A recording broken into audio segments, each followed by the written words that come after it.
अस्सलामुअलैकुम my YouTube members, welcome to the JSW concepts channel. उम्मीद करती हूँ आप सब खैरियत से होंगे। अपने प्रीवियस लेक्चर में हम लोगों ने कोऑर्डिनेट कोवलेंट बॉन्ड के बारे में बात की थी। Today our topic of discussion is polar and non polar covalent bond. So let's start our video without wasting our time.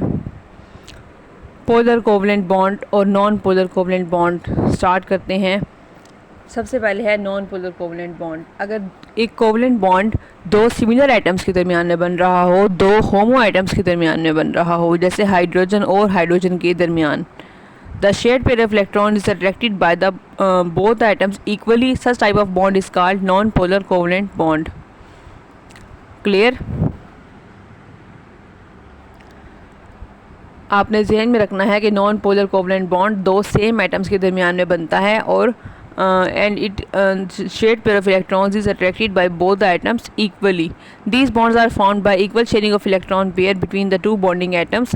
This type of bond is called a pure covalent bond. For example, bond formation in hydrogen and chlorine.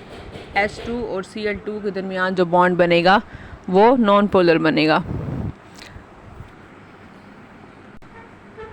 Next वो बात कर रहे हैं कि अगर covalent bond दो different atoms के दरमियान में बने, दो हेटेरो एटम्स के दरमियान में बने, then the bond pair of electrons will not be attracted equally by the bonded atoms.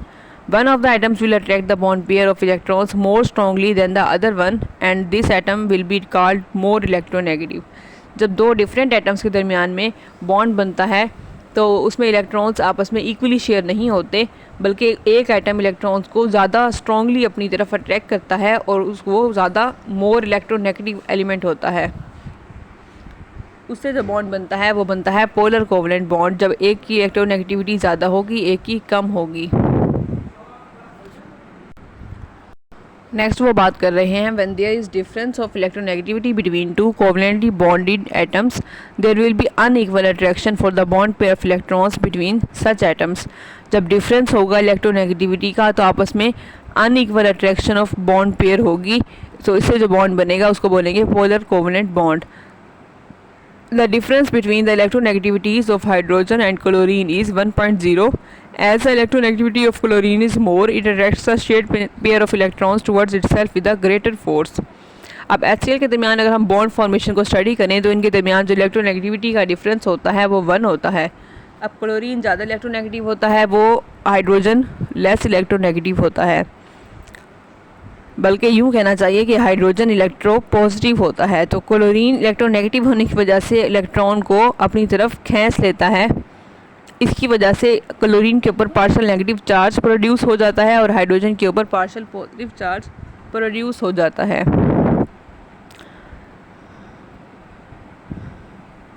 और ये पार्शियल पॉजिटिव और पार्शियल नेगेटिव चार्ज इलेक्ट्रोनेगेटिविटी के डिफरेंस की वजह से क्रिएट होते हैं, and it creates a polarity in the bond is called polar covalent bond. ये जो पोलैरिटी प्रोड्यूस हो रही है, पार्शियल चार्ज आ रहे हैं एटम्स के ऊपर, उसको बोलते हैं पोलर कोवलेंट बॉन्ड। अब नीचे उन्होंने दिखाया हुआ है इक्वेशन, आप देखें। हाइड्रोजन की इलेक्ट्रोनेगेटिविटी होती है 2.2 और क्लोरीन की होती है 3.2, तो इनके दरमियान में जो इलेक्ट्रोनेगेटिविटी का डिफरेंस आएगा 3.2 माइनस 2.2 तो वो होगा 1.0, और इसकी वजह से हाइड्रोजन के ऊपर डेल्टा साइन जो ऊपर बना हुआ है इसको बोलते हैं डेल्टा साइन, और ये इंडिकेट्स करता है पोलैरिटी को, पार्शियल पॉजिटिव या पार्शियल नेगेटिव चार्ज। और ये कब डेवलप होता है? Due to unequal sharing of shared pair और bonded pair of electrons. The compound resulting from polar covalent bonds are called polar compounds. अब जो पोलर कोवलेंट बॉन्ड से जो पोलर कोवलेंट बॉन्ड की वजह से जो कंपाउंड्स बन रहे हैं उनको हम बोलेंगे पोलर कंपाउंड्स। पोलर कंपाउंड्स की एग्जांपल हैं वाटर, हाइड्रोजन फ्लोराइड और हाइड्रोजन क्लोराइड। नीचे आप देखें उन्होंने HOH वाटर बताया हुआ है, दिखाया है, hydrogen fluoride partial negative charge, hydrogen पर पार्शियल पॉजिटिव चार्ज, क्लोरीन पे पार्शियल नेगेटिव चार्ज और ऑक्सीजन के ऊपर पार्शियल नेगेटिव चार्ज। ये सारे के सारे पोलर कोवलेंट कंपाउंड्स हैं। By using electronegativity values, it is possible to predict whether a chemical bond will be ionic or covalent in nature. अगर हमें इलेक्ट्रोनेगेटिविटी की वैल्यूज़ पता हों तो हम उससे ये अंदाज़ा लगा सकते हैं कि कोई भी जो केमिकल बॉन्ड बन रहा है वो आयनिक बनेगा या कोवलेंट बनेगा। A bond formed between elements of high electronegativity and elements of low electronegativity are ionic in nature. अब हैलोजन ग्रुप और अल्कली मेटल्स ग्रुप के अल्कली मेटल्स के दरमियान में जो आयनिक बॉन्ड जो भी बॉन्ड बनेगा उसको बोलेंगे वो आयनिक इन नेचर होगा, मतलब हाई इलेक्ट्रोनेगेटिविटी वाला ग्रुप और लो इलेक्ट्रोनेगेटिविटी वाला group. There is a complete transfer of electrons between them. अब आयनिक बॉन्ड फॉर्मेशन के केस में कंप्लीट ट्रांसफ़र ऑफ इलेक्ट्रॉन्स हो रहा होता है। नेक्स्ट है the bond between elements of comparable electronegativities will be covalent in nature as the bond between carbon and hydrogen in methane और nitrogen and hydrogen in ammonia. अब अगर comparable इलेक्ट्रोनेगेटिविटीज़ हों, मतलब क्लोज इलेक्ट्रोनेगेटिविटीज़ हों दो बॉन्डेड एटम्स के दरमियान में, तो उनके दरमियान जो बॉन्ड बनता है वो कोवलेंट बॉन्ड बनता है। एग्जांपल उन्होंने दी है मीथेन में और अमोनिया के अंदर कोवलेंट बॉन्ड बन रहा होता है। अब नेक्स्ट वो बता रहे हैं if the difference of electronegativities between two atoms is more than 1.7 the bond formed between them will be ionic bond and if it is less than 1.7 तो बॉन्ड जो बनेगा वो कोवलेंट होगा।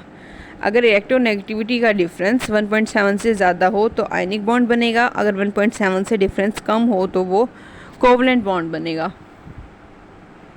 नेक्स्ट हमारे पास है टेस्ट योरसेल्फ 4.2। इसको आप एक बार स्टडी कर लेंगे। जो भी पॉइंट समझना आए you can ask me in the comment section, I will reply you.